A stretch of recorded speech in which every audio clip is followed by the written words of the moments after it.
Parfait. Alors, c'est le petit game de début de conf, ça c'est un petit peu habituel. Donc, bienvenue à tous pour cette petite masterclass sur la prospection. Donc, l'idée, c'est de vous montrer comment, de mon côté, je prospecte avec une méthode structurée. Pour démarrer, en attendant les retardataires, je vous propose de poser vos questions à l'oral. Vous allumez votre visio, votre webcam, vous posez votre question. Ça me permettra d'en tenir compte dans le déroulé de cette masterclass. Et puis deux, profitez-en pour réseauter entre vous. Présentez-vous dans le chat. S'il y a des petits problèmes aussi de son ou autre, dites-le moi. Déjà, vous pouvez mettre dans le chat si vous m'entendez bien et si le côté visuel est OK. Hello Nathalie. Voilà, donc présentez-vous dans le chat pour réseauter entre vous. Le but du jeu dans ce réseau d'apport d'affaires, dans ce réseau d'affaires, le but du jeu, bon nickel, merci Nicolas pour le feedback. Le but du jeu dans ce réseau d'affaires, eh bien, c'est de réseauter entre freelance, d'apprendre à trouver des clients. Le réseau d'affaires vous amène également des clients, on verra ensemble comment. On pourra même en parler dans cette séance de questions-réponses, ou tout simplement sur le Slack. Vous lancez la discussion, vous me dites, bah tiens, Mickaël, tu m'as dit que le réseau d'affaires pouvait nous amener des clients, comment ça se passe, etc. Comment on peut avoir des missions grâce au réseau d'affaires. Hop. Alors, pas de questions, vous êtes tous bien sages là. Vous voulez rien apprendre aujourd'hui, ce matin? Vous êtes venus comme ça, histoire parce que vous vous ennuyiez en fait, vous vous sentiez seul. Je vous manquais. Nathalie fait oui de la tête. Nathalie, on a bossé ensemble sur VH, donc petite private joke.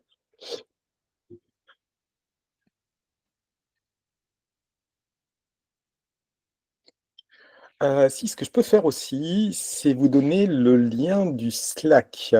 Alors, je vais aller chercher ça. Je vais l'épingler. D'ailleurs, je n'ai pas mis en ressources, il faudrait que je le mette en ressources sur le support.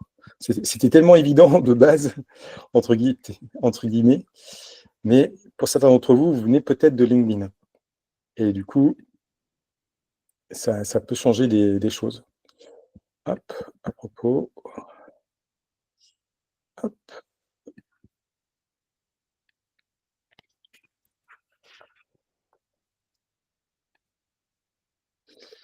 Alors, c'est parti. Le petit lien. Alors, gratuit.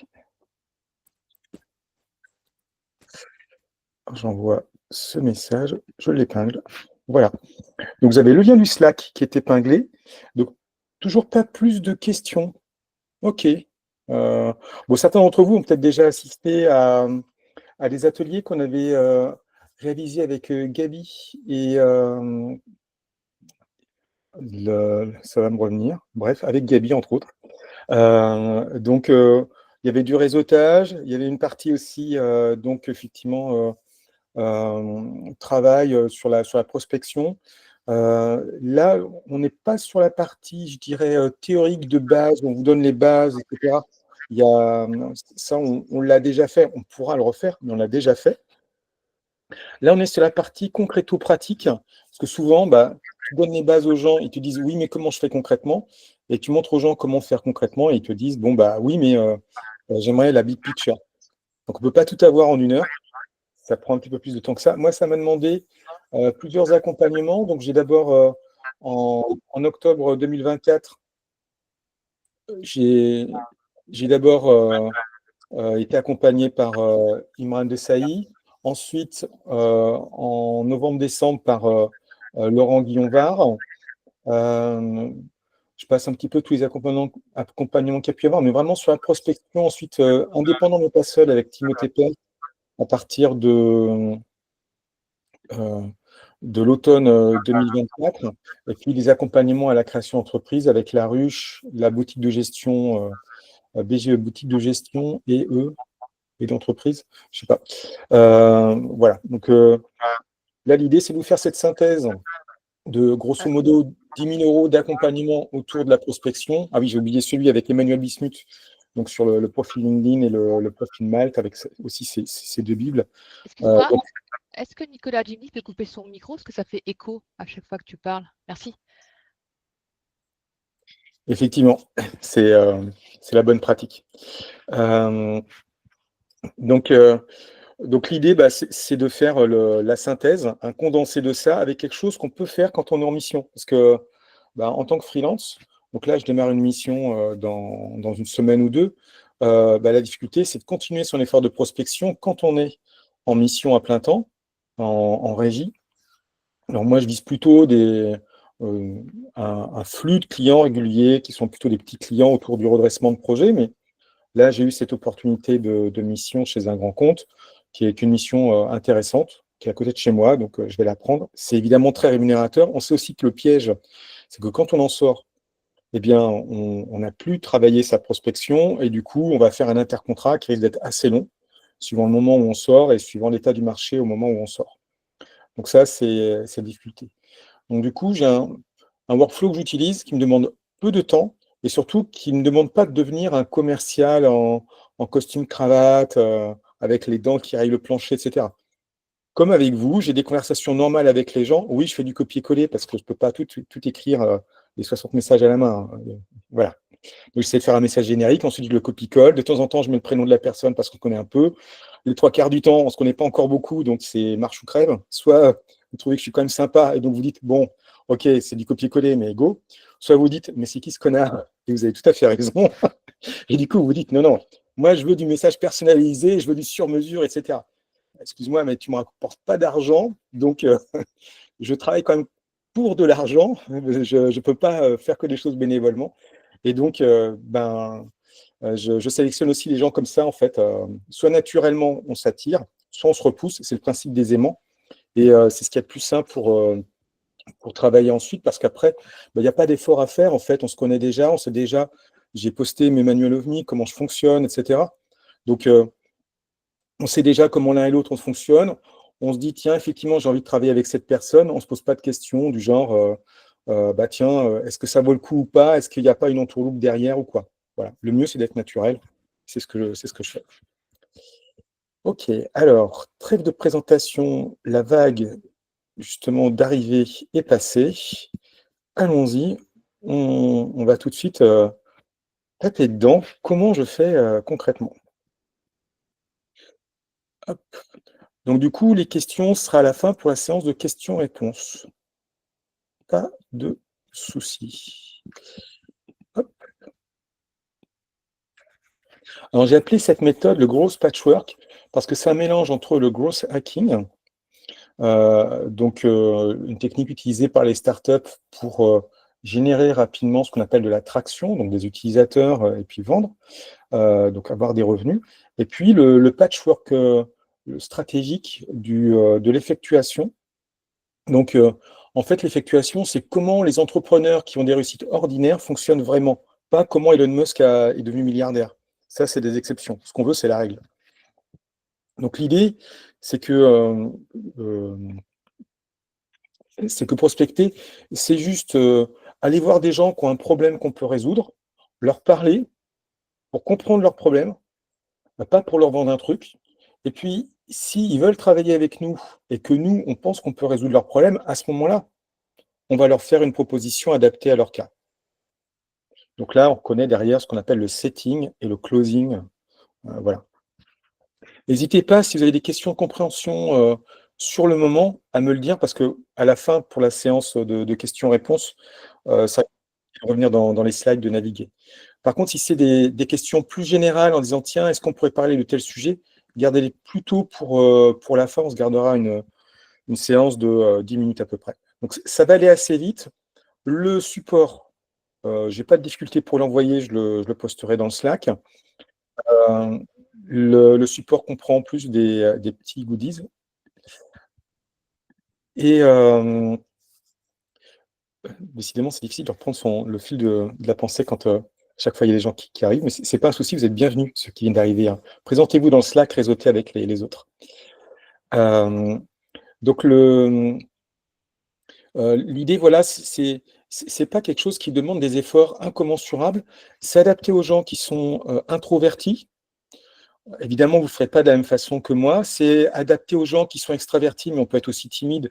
Et puis, c'est usant de prendre des noms aussi. Donc, l'idée, c'est d'avoir quelque chose qui soit assez pertinent. Et pour ça, il faut d'abord bien cibler.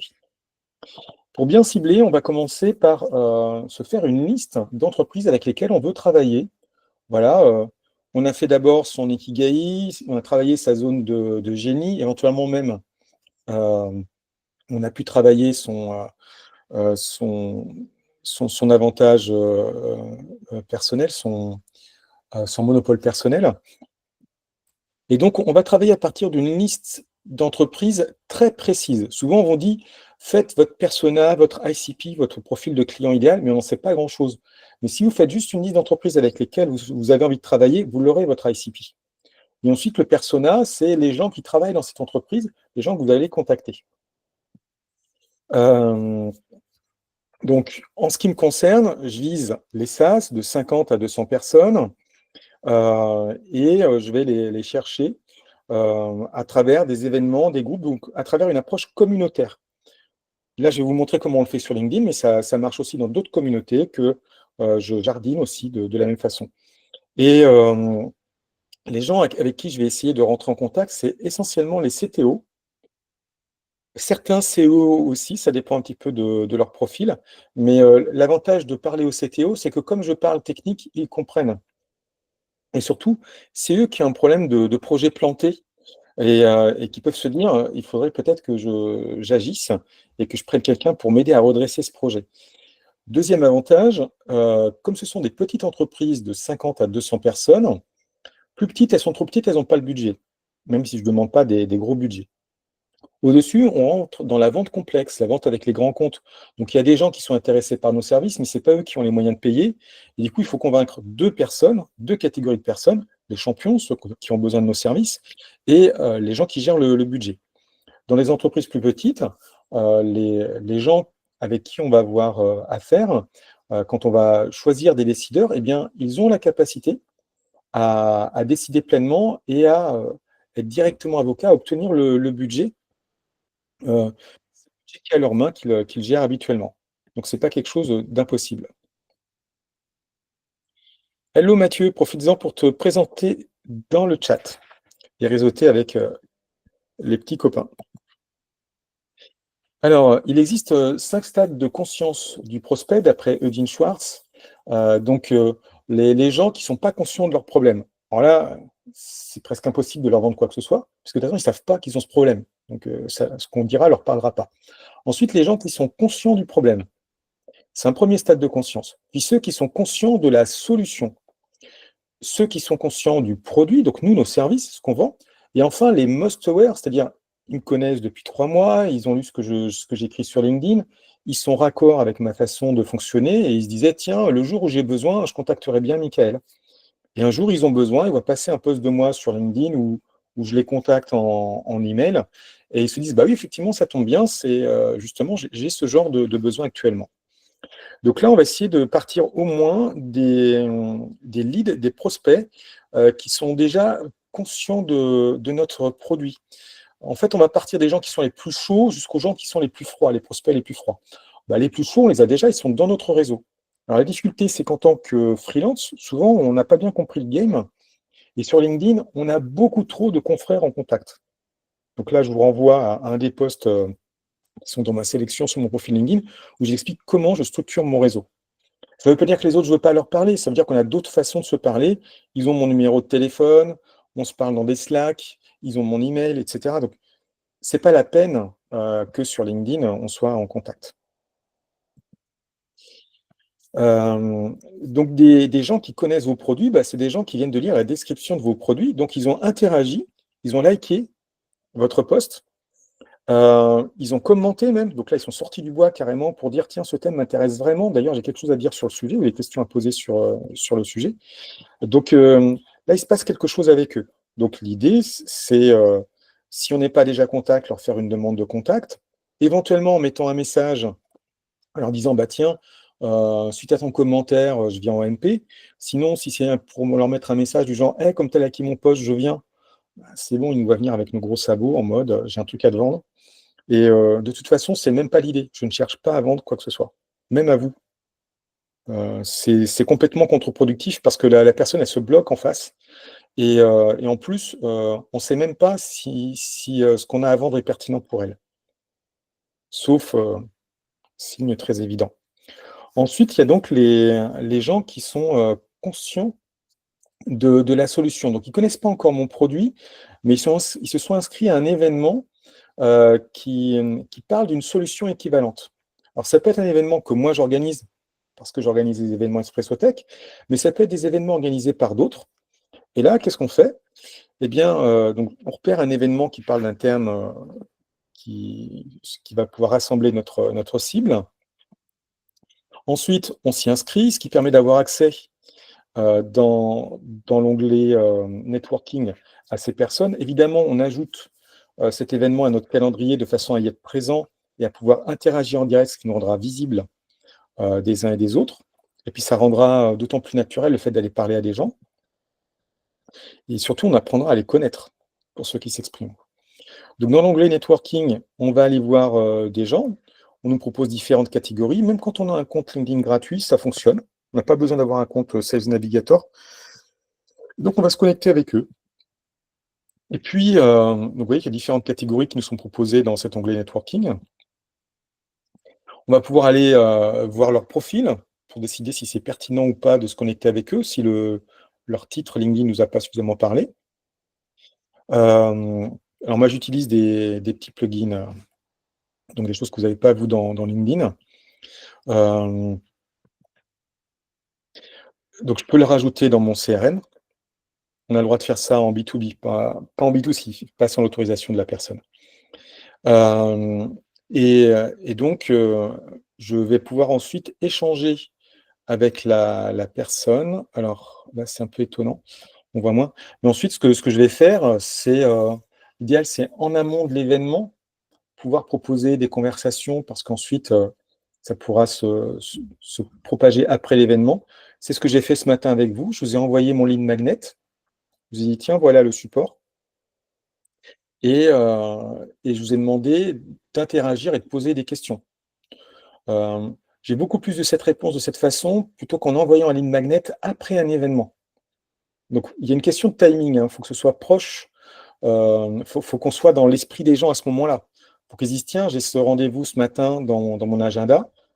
Là, quand je vous envoie ce lead magnet ce matin, ça vous sert aussi de reminder. Ça vous dit, au fait, on se retrouve à 11h. Ah mince, j'avais oublié. Ah oui, cool, je viens.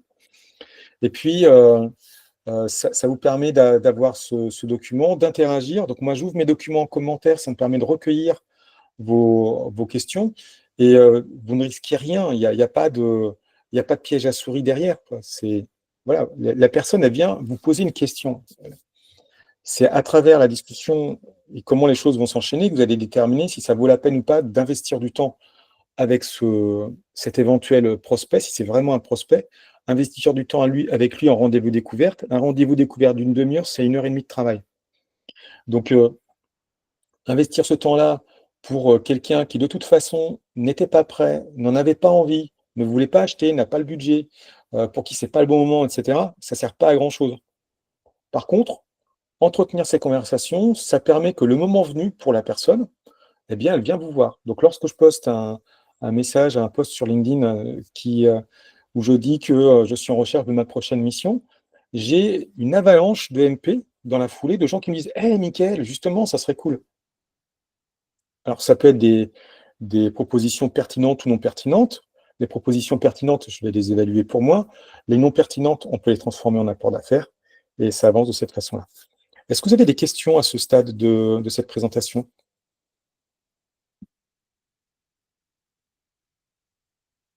Oui, Oui, Sophie. j'ai une question, excuse-moi. Tu utilises quoi comme CRM? Alors moi, j'utilise HubSpot en version gratuite. Ouais. Il est configuré par Marcantive. Ça m'a coûté à peu près, ils ont dû faire ça à 800 € hors taxe. Enfin, ils sont trop adorables, hein. Ils ont fait ça à un prix dérisoire. Et donc, 1000 €, quoi. Il faut compter un Ouais. budget de 1000 €. Ouais, parce que j'ai tenté de l'utiliser, ça m'a pris la tête, ça m'a saoulé, quoi. Alors, la config par défaut est très bien, mais il y a plein de tutos. Un CRM, c'est pas un outil.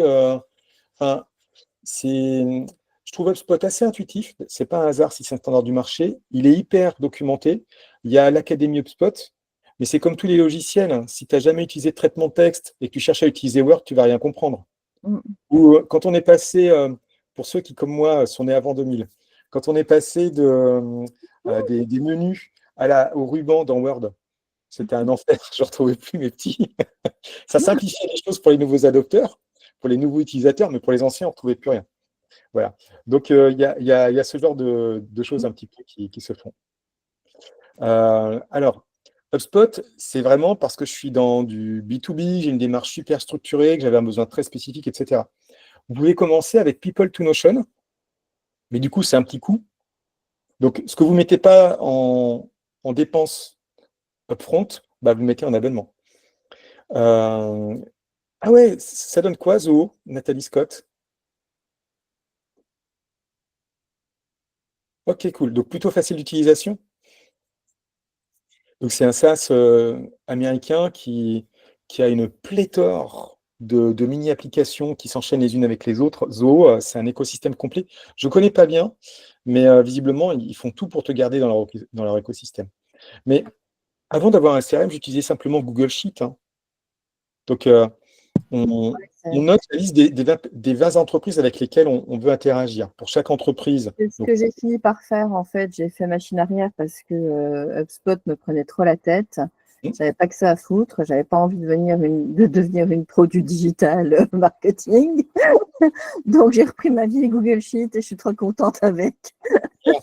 Donc, on se fait une colonne entreprise, on met la liste des 20 entreprises qu'on veut prospecter.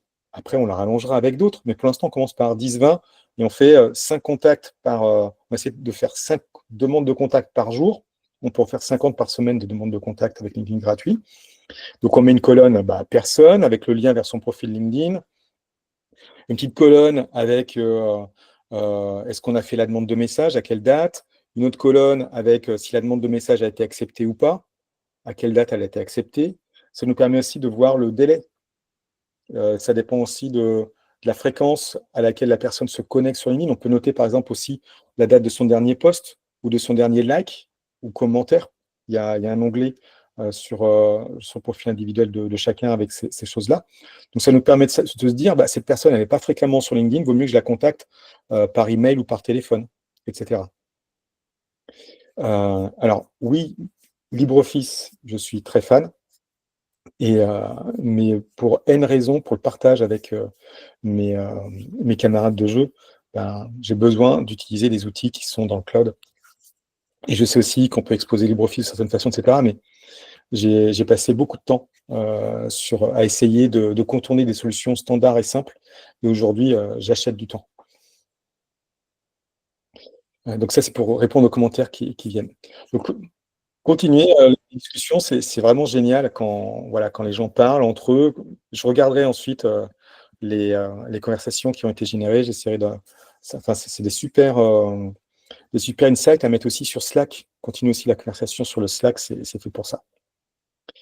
Il existe des CRM qui sont directement connectés à LinkedIn. Si vraiment LinkedIn, c'est votre canal principal, donc comme Folk, F-O-L-K. Je n'ai pas vraiment testé, mais ça existe ce genre de CRM. Moi, j'ai choisi un CRM avec des extensions qui me permettent, donc elles sont payantes. Donc il y a Surf et Hublead. Donc j'ai testé les deux. Je préfère Hublead, mais c'est kiff bourricot en termes de prix et tout. Et donc on paye l'abonnement et ça nous permet d'importer les messages et tout le reste directement de HubSpot. Le tout, c'est de rester quand même RGPD friendly, donc de faire attention à ce qu'on fait. De gérer correctement tout ça. Donc, un autre intérêt d'un CRM, c'est que normalement, il est censé... choisissez un CRM qui est compatible RGPD et du coup, qui fait le taf. Donc, des CRM, il y en a une palanquée. J'ai été abordé par les gens de chez Salesforce. Alors là, HubSpot, c'est effectivement... Il y a un overhead au départ, il y a une charge cognitive quand on le prend en main, sans doute. Mais Salesforce, même pendant la démo, avant même la démo, déjà, j'avais mal à la tête. C'est vraiment prévu pour des commerciaux pur jus, quoi. Alors maintenant, on va passer aux leads qui eux, savent qu'ils ont un problème, mais ne se sont pas renseignés là-dessus. Aïe, j'ai mal au pied, ça me fait mal. Mais est-ce que c'est une épine? Est-ce que c'est une ampoule? ils n'en savent rien et pour l'instant, ils marchent en ayant mal. Donc là, je vais les trouver dans des groupes. Donc les groupes LinkedIn, donc je privilégie des groupes avec peu de membres plutôt que les groupes avec des dizaines de milliers de membres. Parce que parcourir la liste des membres d'un groupe, ça peut être très très long. Et du coup, c'est assez pénible. Et puis, souvent, les petits groupes sont plus actifs, alors que les grands groupes ressemblent plus à des réservoirs à spam avec des gens qui régulièrement publient des posts de vente. J'ai rien contre les posts de vente, mais si ça ne m'apporte pas de valeur, si j'apprends rien avec ça, il ne va pas se passer grand-chose en ce qui me concerne. Donc moi, c'est la French Tech, donc je me suis abonné à des groupes French Tech, j'ai demandé à devenir membre de ces groupes. On peut, et c'est une bonne pratique, s'investir dans les groupes. Après, quand on est dans beaucoup de groupes, c'est difficile. Et il y a quand même une question où, quand on poste dans un groupe, ça mange notre quota de visibilité LinkedIn, en fait, même si le groupe est privé. Bon, je ne vais pas détailler là comment fonctionnent les groupes LinkedIn, groupes publics, privés, les filtrages des posts ou pas, etc. L'idée, c'est plus de dire que les gens qui se sont abonnés à un groupe, ils montrent un intérêt pour quelque chose. C'est une intent data, un signal d'achat. Mais l'intérêt peut être très tiède, presque froid ou plutôt chaud. Donc c'est après à vous de déterminer en fonction des interactions que les gens ont dans le groupe, si vous publiez des messages, les gens qui interagissent avec vos messages, etc. Et puis à partir de leur description, tout simplement, à partir de leur profil, est-ce que ces personnes, je peux leur rendre service ou pas? Donc il y a une liste, vos groupes, que vous retrouvez aussi sur la gauche dans la version web de LinkedIn.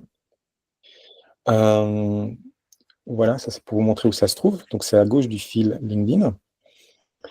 Une fois qu'on est dans le groupe, donc on clique sur le i pour voir la description du groupe. On peut cliquer sur tout afficher, voir les personnes qui sont dans le groupe. Et une bonne façon, quand vous cherchez à partir de la recherche LinkedIn, quand vous cherchez des leads, pour voir s'ils peuvent être chauds ou pas, c'est de les inviter à des événements, de les inviter à des groupes. Et là, vous voyez si ça correspond à leur centre d'intérêt actuel. Si vous retrouvez cette personne ensuite dans le groupe, c'est que ça correspond à ça. Si quand vous allez sur sa fiche LinkedIn, sur son profil LinkedIn, vous voyez qu'elle est membre du même groupe que vous, eh bien, ça veut dire que, un, vous avez un canal pour discuter avec elle dans le groupe. D'autre part, vous avez un sujet de conversation. Et ça veut dire qu'elle est effectivement partante sur ce thème-là.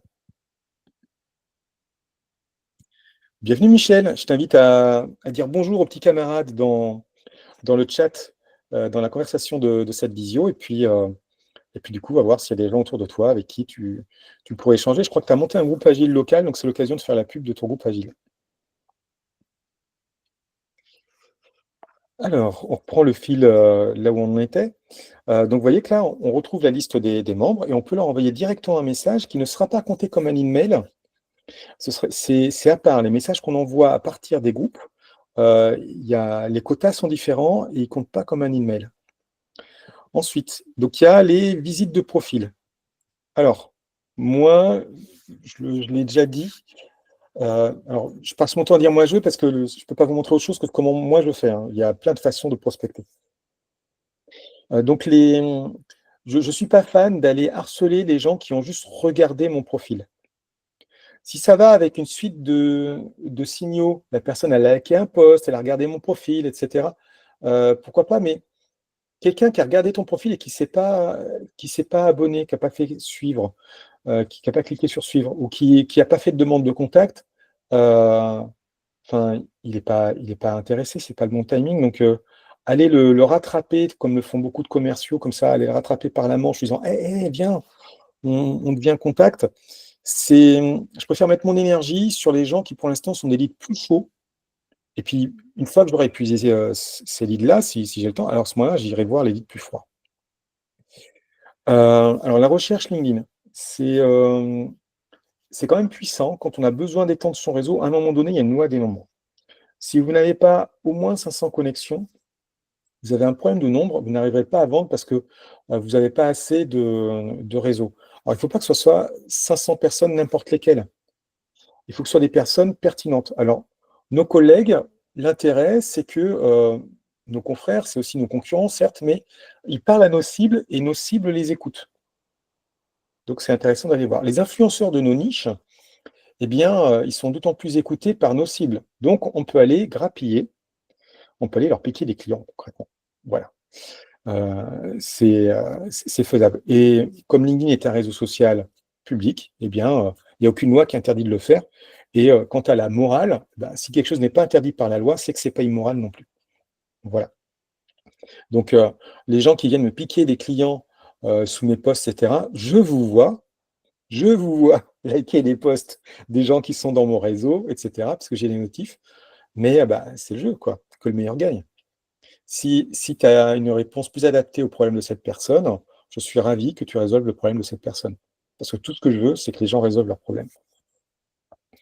À ce propos, LinkedIn est plein de growth hacks, de petits signes où il te dit hey, fais ceci, hey, fais cela, hey, remplis ton profil, hey, poste un petit peu, au moins 3 fois par semaine, hey, fais telle chose, ainsi de suite.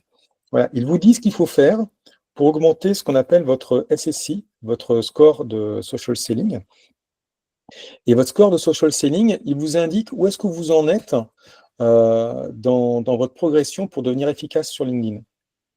Donc, pas besoin de prendre un coaching, etc. Il y a beaucoup de choses de base qu'on peut faire soi-même. Donc, on peut filtrer les personnes, on peut les filtrer notamment par ville, etc. Donc, utiliser les filtres. Même dans la version gratuite de LinkedIn, on peut trouver les personnes pertinentes. Quand on va sur la fiche d'une entreprise, ensuite, on peut aller dans l'onglet Personnes et filtrer les gens là pour trouver les personnes avec qui on va rentrer en contact. Et dans la recherche LinkedIn, dans la barre de recherche, vous pouvez mettre donc, le nom d'entreprise. Donc, vous cliquez, vous allez sur l'entreprise. Le nom d'entreprise se met dans la barre de recherche. Ensuite, avant le nom d'entreprise, vous mettez CTO, et vous avez le CTO de l'entreprise, ou tous les CTO qu'il y a dans l'entreprise. Il y a ce qu'on appelle la recherche, les opérateurs booléens dans la recherche LinkedIn. Donc, on peut utiliser le AND, le OR, pour améliorer ses requêtes et les parenthèses, etc. Ça, c'est un autre sujet. Alors, pour trouver les décideurs dans l'entreprise, on clique sur l'entreprise. Vous voyez les membres qui y sont associés. Donc, on peut filtrer dans les membres de l'entreprise directement à partir des termes de recherche qu'on a. Fondateur, CEO, dirigeant, propriétaire, qu'est-ce qu'il y a d'autre plein de trucs, directeur, etc. Enfin, il faut vraiment jouer sur le champ sémantique et trouver des synonymes. Et puis ensuite, on peut aller voir si c'est pertinent ou pas de les demander en contact. Donc, j'ai parlé de comment on peut synchroniser LinkedIn avec son CRM, on en a parlé tout à l'heure. Donc, voilà ce que ça donne, moi, dans mon HubSpot. Et vous voyez qu'ensuite, je peux retrouver tous les messages que j'ai échangés avec cette personne et je peux catégoriser mes leads en fonction de leur degré d'intérêt. Donc, ça me permet de mettre mes efforts au bon endroit. Ça m'évite de passer mon temps à essayer de parler à tout le monde. Donc, en fait, on peut dire, si on est plusieurs, quand on est par exemple dans un collectif freelance, on peut dire qui suit le lead. Le statut du lead, donc il y a différents statuts de lead, donc c'est documenté dans la documentation Spot. Donc, ça ne sert à rien de réinventer des statuts de lead. On les utilise tels quels et ça correspond à des workflows derrière HubSpot. Donc, tout est. En fait, les batteries sont fournies avec le jouet, là. Il n'y a qu'à l'utiliser tel quel. À part des gens comme moi qui ont des besoins très spécifiques, mais HubSpot, de base, il est configuré, il tourne. Et moi, ce que j'aime dans la prospection, ce qui m'a fait aimer la prospection, au début, c'était très dur. Au début, tu envoies des messages à des gens, et puis, donc c'était avant de savoir prospecter de la façon que je vous montre maintenant. Tu envoies des messages à des gens, tu n'as aucune réponse. Alors, la première victoire, c'est d'obtenir les premières réponses, même négatives. Une réponse négative, ça veut dire que il y a quelque chose qui est en train de se passer. On n'est pas dans le spam pur et brut. On a quitté cette zone-là. La personne, ça vaut la peine pour elle de prendre 1 minute pour répondre en disant non, je ne suis pas intéressé, ou non, ce n'est pas le bon moment, ou j'ai déjà ce genre de solution. Ensuite, la seconde victoire, ça a été d'avoir des réponses positives et donc d'avoir des rendez-vous découvertes. Donc là, j'ai pu rentrer dans le Customer Discovery du Lean Startup. Et donc, j'ai pu parler avec des gens sans chercher à leur vendre quoi que ce soit, juste en leur disant, voilà, je cherche à créer une activité dans ce domaine-là, est-ce que vous pouvez m'aider? Et les gens sont super sympas. On trouve toujours des gens sympas qui me disent, oui, tiens, viens, je veux bien prendre une demi-heure avec toi, je vais t'expliquer le game. Et c'est parti. Alors, comment on déclenche un rendez-vous? En le demandant, mais peut-être pas d'emblée. Alors là, par contre, moi, j'ai une approche un peu Brutus. Sur le redressement de projet, je propose une commission d'apport d'affaires qui est classique. C'est 25%, c'est le taux que les ESN prennent classiquement en apport d'affaires, 25-30%. Une marge commerciale normale pour une entreprise, c'est compris entre 30 et 50%. Donc, ce n'est pas un gros taux. Entre freelance, on se prend des tout petits taux. Sur l'apport d'affaires, on se prend 5-10%. Donc, vous voyez qu'on est très loin de ces proportions d'entreprise. Et puis, vous voyez que la personne, elle répond. J'ai pas fait de circonvolution en mode hey, coucou, bonjour, c'est cool, j'adore ce que tu fais, je kiffe la vibe avec toi, etc. Basta, on a autre chose à faire, on est entre pros. Voilà. Et on avance. Et je vous ai même laissé mon numéro de téléphone. J'enlève ça. Voilà. Et ensuite, donc pour faciliter la prise de rendez-vous, au lieu de faire moult échanges pour trouver un créneau, il faut utiliser des outils comme Calendly. Moi, j'utilise cal.com, que je trouve plus puissant et qui est gratuit pour l'utilisation que j'en fais. Eh bien, nous voilà au bout de cette démonstration. Donc, on n'a pas pu tout voir. L'idée, ce n'était pas de voir tout, mais on a pu voir, je dirais, l'essentiel. Où est-ce que je trouve des clients? Comment j'amorce la conversation et comment je les emmène en rendez-vous découverte? Est-ce que vous avez des questions?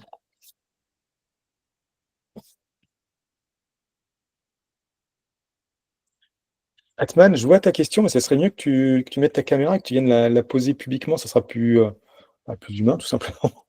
Non, c'est pas une question, c'était le truc de LinkedIn avec la recherche. Elle dit qu'on pouvait rechercher les personnes avec LinkedIn, et moi je disais, si on dépasse la première page, ça devient assez peu pertinent.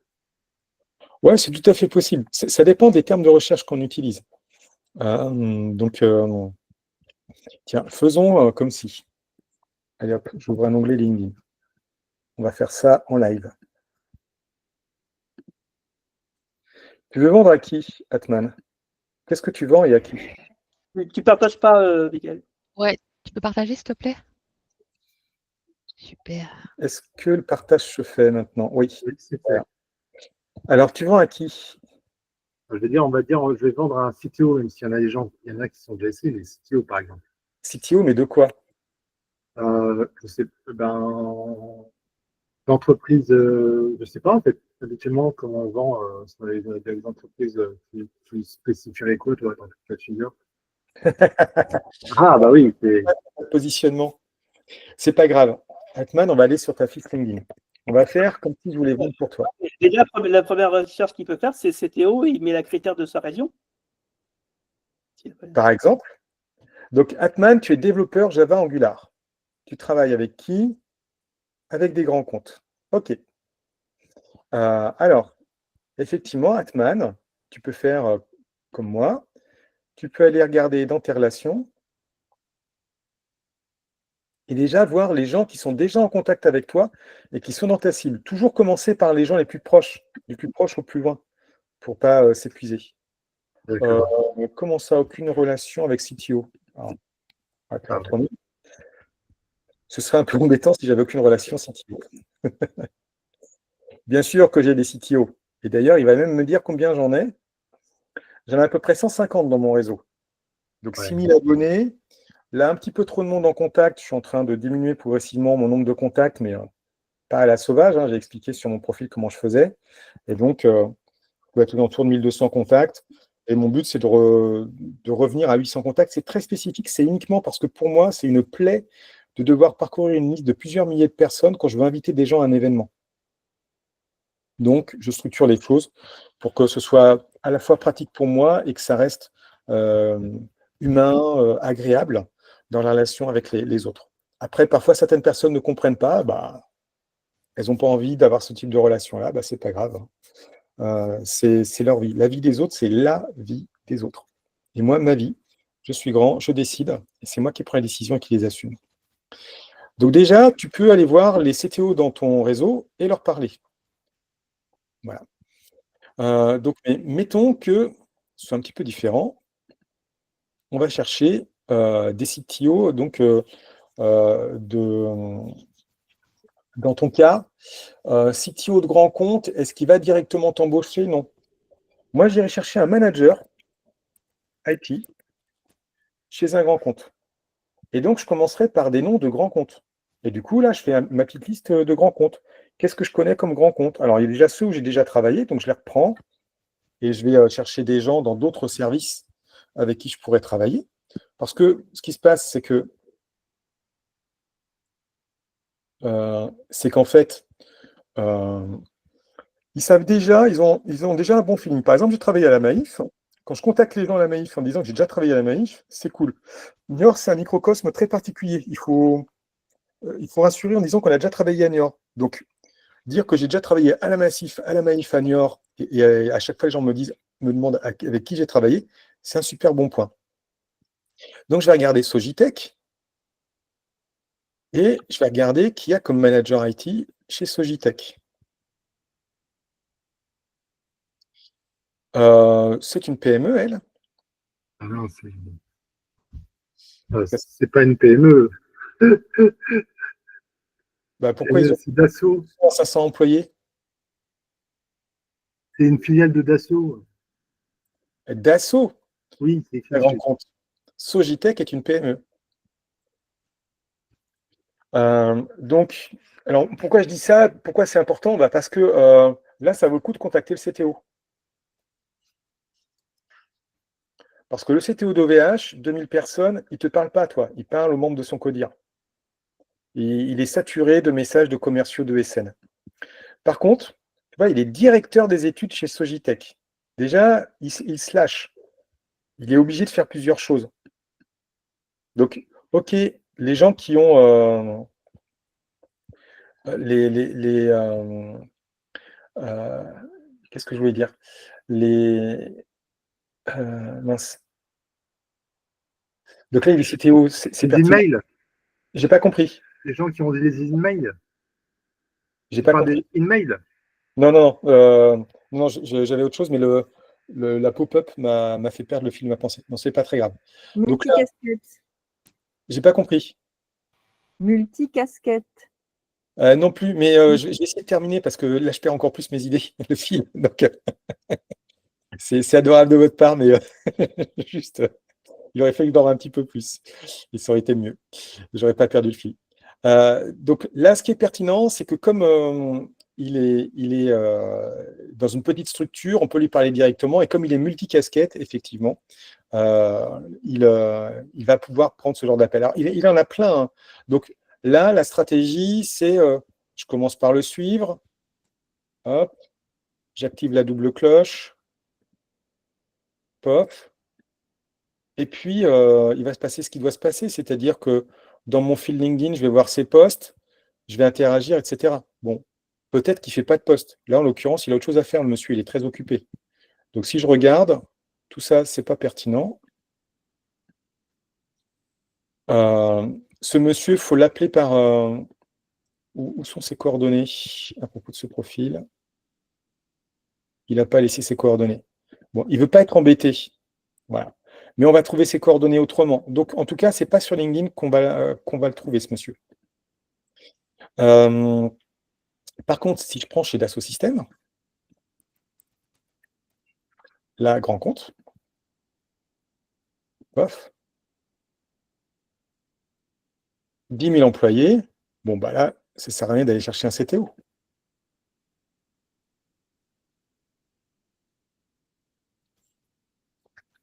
Le gars, c'est encore plus par la main, là. Il ne va pas nous parler du tout, du tout. Et en plus, j'en trouve un certain nombre. C'est un peu bizarre. Ils sont tous CTO là-dedans, quoi. Et il y en a plein. D'ailleurs, LinkedIn m'a dit qu'il y en avait 95. Donc, c'est un peu trop large. Tout trop haut placé. Moi, je vais chercher un manager. Alors, il y en a beaucoup plus. Oui, oui, oui. Bah, normal, hein. Et bah, ensuite, je vais raffiner ma recherche. Un manager qui fait du Java, puisque je cherche... alors, j'aimerais juste aimer pouvoir modifier, c'est pas grave. Manager and Java. Hop. J'en ai 1000, plus gérable déjà. R&D, architecture, software engineering à Dassault Systèmes. Let's go. Rennes. Peut-être que toi, tu as un critère géographique lié à Paris. Donc, lieu de résidence, France, États-Unis, etc. On va ajouter Paris et périphérie. Hop. On va filtrer. Donc là, le filtre est mis en place. Périphérie Manager en Java. On n'en a plus que 300. Et c'est parti. Et là, ça peut valoir le coup. Alors, que fait cette personne? Vous voyez, je m'intéresse aux gens simplement, hein. Il n'y a rien de fou, hein. Déjà, est-ce qu'elle est présente sur LinkedIn? Son dernier post date d'il y a 1 mois. Après, avant ça, elle avait publié aux alentours des 3 mois. Elle n'est pas très active sur LinkedIn. Par contre, elle commente. Ah, ça, c'est les fantômes de LinkedIn. C'est la majorité silencieuse. Elle se connecte le week-end pour suivre un petit peu les actus de son réseau. Donc, si je la suis, je vais avoir les posts importants, ce qu'elle veut vraiment communiquer qui est important pour elle.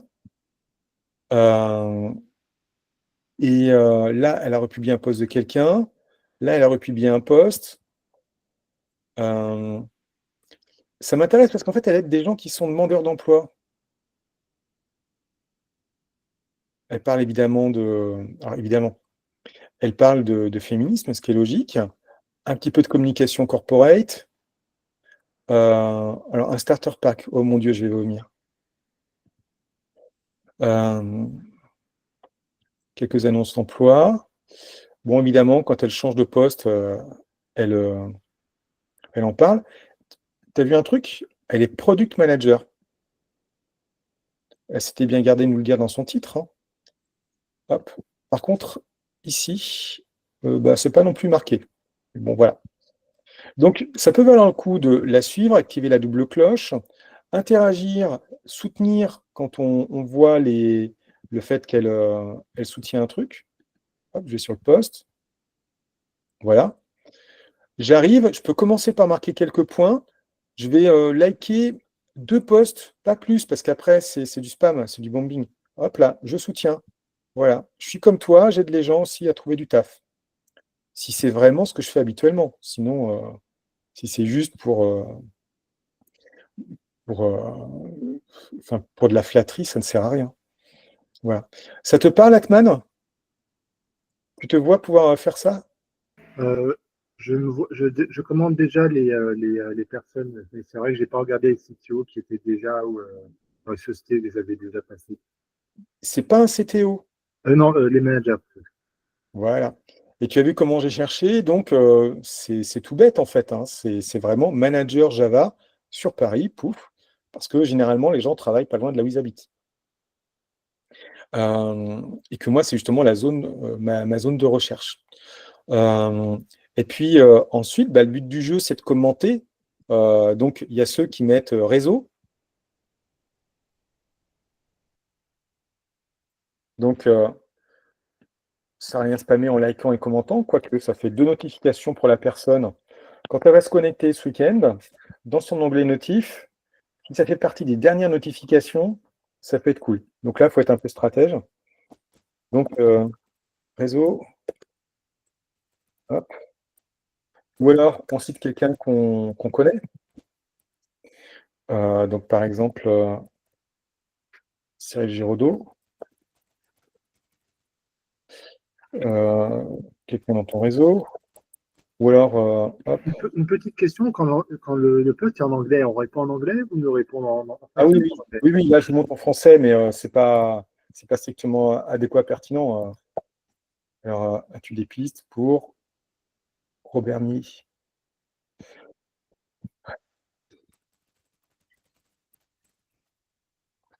D'ailleurs, il nous le propose. Hop.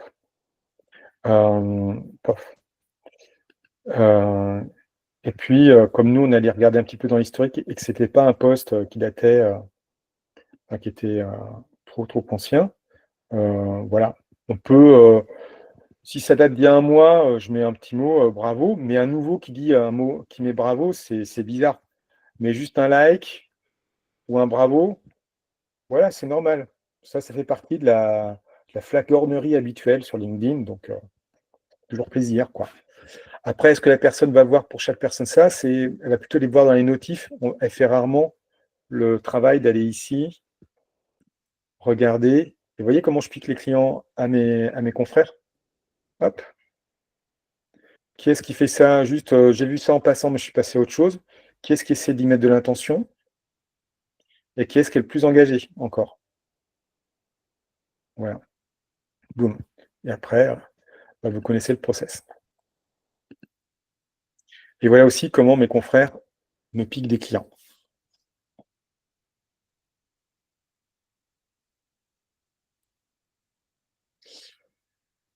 Et ben, on arrive bientôt au terme de cette heure. Si vous avez des questions, c'est le moment. Celui qui a des questions, qu'il les pose maintenant ou qu'il se taise à jamais. Eh ben, vous êtes bien silencieux. À jamais. Ah, Nathalie qui me dit demande l'aide à plusieurs personnes. Bon, donc c'est volontairement incomplet. Ouais, bonne idée. Je perds un peu les réflexes là. En tant que Scrum Master, je passe mon temps à demander aux gens leur temps, leur retour sur le temps investi, leur rôti. Alors, si cette masterclass valait vraiment pas les 50 minutes qu'on vient de passer ensemble, vous votez 1. Ce sera dans le chat. Si cette masterclass valait moins qu'une heure, vous avez appris des choses, mais voilà, ça aurait été mieux en un quart d'heure. Vous votez 2. Si ça valait les 50 minutes passées ensemble, mettez 3. Si ça valait plus que les 50 minutes passées ensemble, vous mettez 4. Et bah, vous allez me donner un signal d'achat. Si vous voulez en savoir beaucoup plus, parce que vous n'en avez pas assez, que vous avez très faim, vous mettez 5. Voilà. Donc pour ceux qui ont la caméra allumée, on va faire Shifumi. Vous êtes prêts? Attention pour votre vote. Vous votez avec votre main. Pof, allez-y voter. Très bien. 3 pour Karine. Nathalie, toi? Je l'ai mis 5, j'en veux encore plus. Alors Karine, qu'est-ce qui te ferait voter 4? Comment on pourrait améliorer ça? Bah, en fait, je ne vais pas me dévoiler, donc je ne vais pas dire 5 tout de suite. Bien joué, tu as raison. Le pire, c'est que même si vous vouliez acheter, je ne saurais pas quoi vous vendre. Je ne pourrais pas, j'ai juste pas le temps de faire quoi que ce soit pour vous. La seule chose que je vais avoir le temps de faire, c'est de... Je vais profiter un petit peu de la time box, elle n'est pas encore complètement terminée. Je vais aller dans Slack. En fait, je vais vous expliquer ce que c'est que cette histoire de réseau d'affaires et tout, et voir avec vous comment vous avez envie de vous impliquer. Et puis, je vais vous expliquer pourquoi j'ai fait cette masterclass. Je vais voir un petit peu avant la suite. Je vous épargne, glouglou.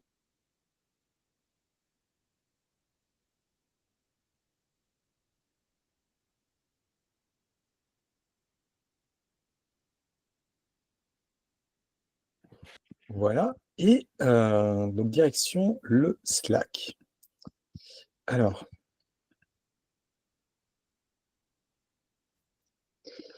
Hop. Donc, déjà, les gens qui me suivent sur LinkedIn, vous êtes très courageux. Vous avez droit à un badge d'honneur. Parce que si vous arrivez à comprendre ce que je fais, bravo. Juste bravo. Oui, j'ai des petits problèmes de slashing aussi, moi aussi. Bon, je clarifie mon positionnement au fil de l'eau et là, je suis en train de vraiment le clarifier. En fait, j'ai subi un AVC il y a 3 ans et donc je dois travailler globalement à temps partiel. En tout cas, je ne peux pas continuer sur le rythme que j'avais avant. Du coup, j'ai cherché à diversifier mon activité. Là, je vais mieux. Maintenant, je peux reprendre une mission à plein temps, ce qui fait que je reviens dans le game d'avant. Mais en 2023-2024, mon problème, c'était que je terminais une mission à temps partiel à la Maïf et des missions à temps partiel en freelance, il n'y en a pas. Donc, il fallait que je trouve une autre façon de créer mon activité. Alors, j'ai été amené à faire des tests. J'ai utilisé le Lean Startup, donc le livre, le guide du créateur de Startup de Steve Blank, et puis l'effectuation. Et donc, j'ai fait des tests marché. Et donc le but, c'était de me dire, mais ce que je sais faire, comment je peux le vendre à quelqu'un d'autre? Et donc, aujourd'hui, quand j'accompagne des freelances, comme par exemple, je fais rarement des accompagnements moi seul, mais avec MentorTech, avec Off Market Dev, avec Igor Zlobin. Quand j'accompagne des freelances, en fait, je leur fais faire un accéléré, ce que moi j'ai fait en 1 an et demi, et qui m'a coûté plus de 10 000 euros. Et eux, ils l'ont pour beaucoup moins cher, en beaucoup plus vite. Et le plus précieux là-dedans, c'est le temps, parce que le temps, c'est le temps que vous analysez aux acédiques. Et vous n'avez pas le temps d'attendre la fin de vos acédiques. Donc, à un moment donné, je passe les épisodes, hein, à un moment donné, j'étais sollicité par des freelances et je leur disais, mais non, mais parle à ma main, moi je ne parle pas aux freelances.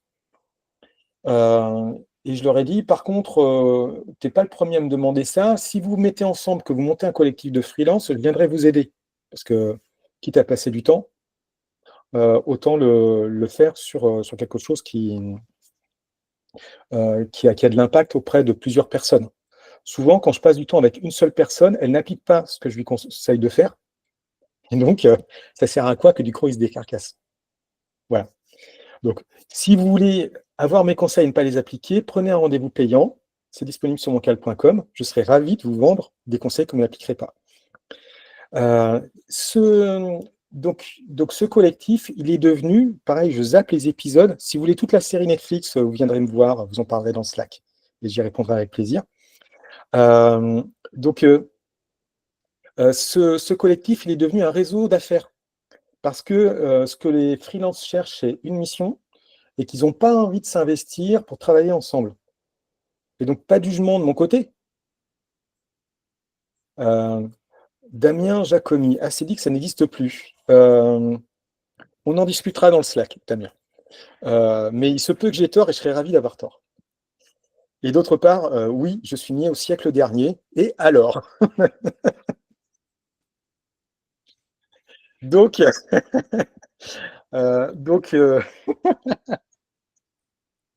bravo Damien. Donc, ce réseau d'affaires, en fait, aujourd'hui, vous êtes une centaine et vous pourriez être plusieurs centaines. Mais ça n'aurait pas d'intérêt parce que ce que je cherche, c'est tester des idées et voir ce que les gens attendent vraiment. On ne pourra pas le faire, ce réseau d'affaires, si personne dans ce réseau d'affaires n'achète rien jamais. Ça serait du bénévolat. J'aime autant aller au Resto du Cœur, donner un coup de main.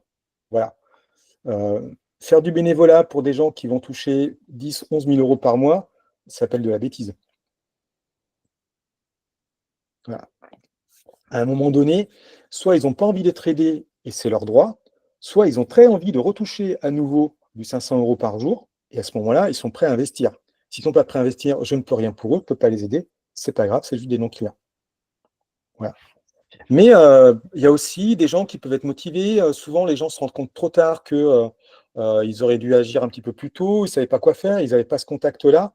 Bon, donc, il y a tout un tas de services gratuits sur le Slack.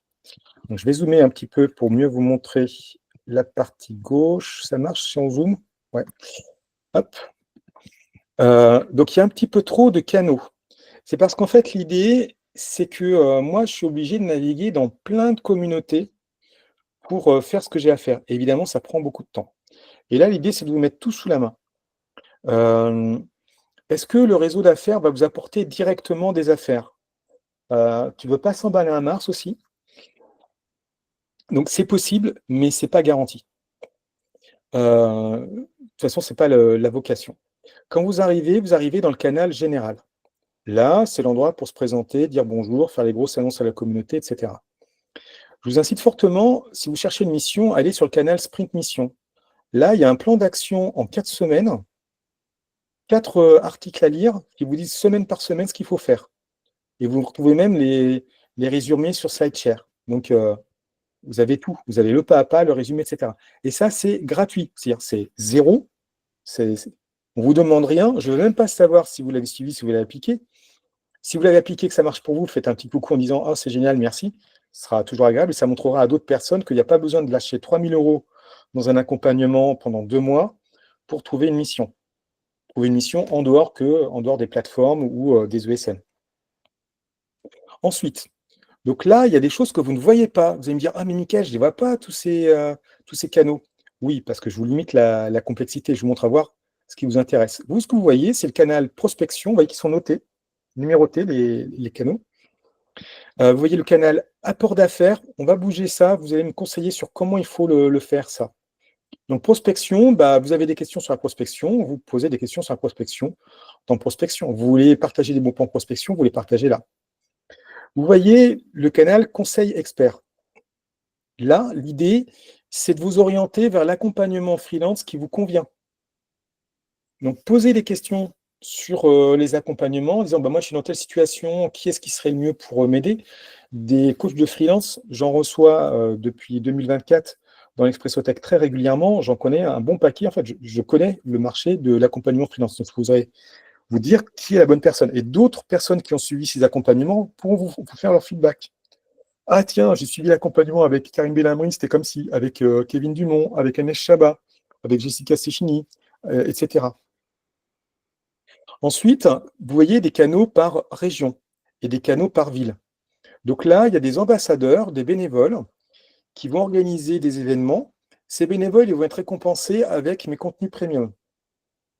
Voilà, donc eux, ils auront accès notamment à un canal dédié aux ambassadeurs dans lequel, eh bien, on se voit, on se parle, et notamment, on parle de goodies.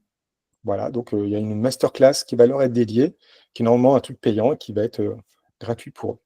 Alors pourquoi je fais des masterclass? Parce que quand vous arrivez sur un réseau comme ça, s'il ne s'y passe rien, ou si juste les gens se disent bonjour, quelle est la valeur de ce réseau?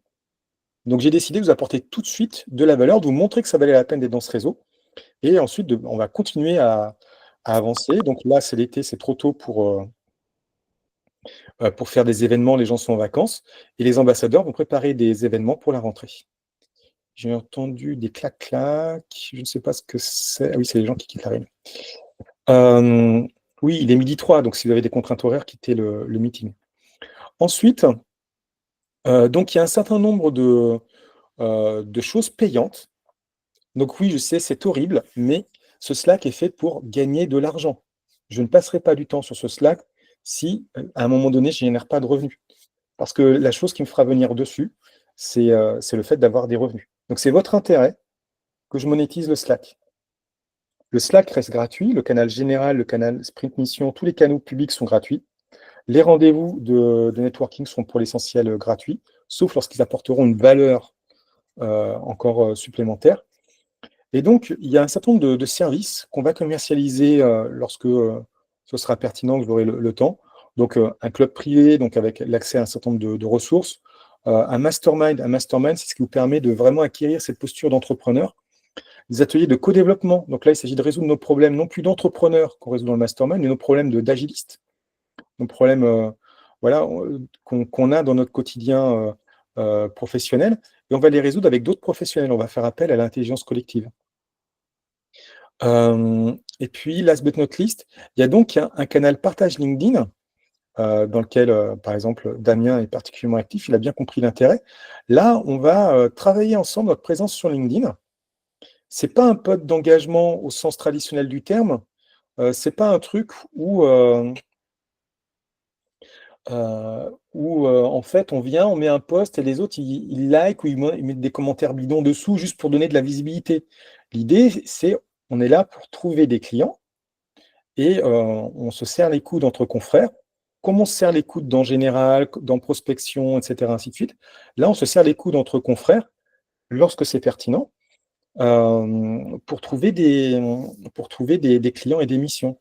Donc, un product owner publie un post, en tant que Scrum Master, ça m'intéresse parce qu'on a les mêmes clients. Par contre, un CTO qui me parle, je ne sais pas moi, des dernières API à la mode ou d'IA, ainsi de suite, aller commenter ces posts-là, ça ne va pas me rapporter directement des clients. Ça a peu de chance. Est-ce que vous avez d'autres questions sur le Slack? Non? Du coup, ça vous a expliqué ce qu'est le Slack, à quoi il sert, comment il est structuré?